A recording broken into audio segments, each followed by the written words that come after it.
Pemirsa, Kantor Kementerian Agama Kabupaten Oku Timur memastikan sebanyak 443 calon jemaah haji yang siap diberangkatkan ke Tanah Suci Makkah, Arab Saudi pada musim haji tahun ini. Persiapan haji hampir dipastikan sudah mencapai 100%.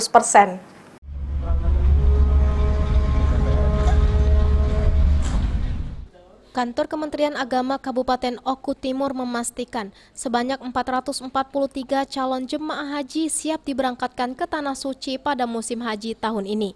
Sejauh ini persiapan keberangkatan ratusan calon jemaah haji hampir dipastikan sudah mencapai 100%. Sebelumnya jumlah calon jemaah haji asal Kabupaten Oku Timur mencapai 827, namun karena ada pengurangan kuota dari pemerintah pusat dan ada juga calon jemaah haji yang membatalkan atau menunda keberangkatan yang disebabkan beberapa alasan. Jumlah jemaah, Pak? Ya, jadi jumlah jemaah Kabupaten Oku Timur ini yang rekrut 443. 443 ditambah dengan petugas 7, jadi jumlahnya 450. Dari sebelumnya ada berapa jumlah, Pak? Ada?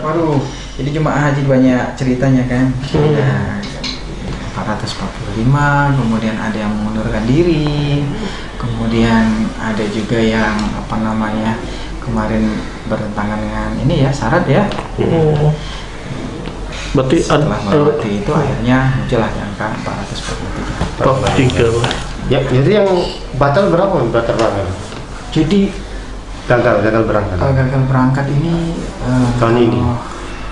Ini terus Pak. Jadi banyak. Jadi kemarin itu ada yang memang tidak berangkat di alasan pertama pasangannya masuk. Dia tidak kan karena batasan usia, dan akhirnya dia mengundurkan diri. Banyak seperti itu. Calon jemaah haji yang berangkat tahun ini telah melakukan pelunasan biaya haji, termasuk jemaah yang memenuhi persyaratan untuk berangkat haji tahun ini.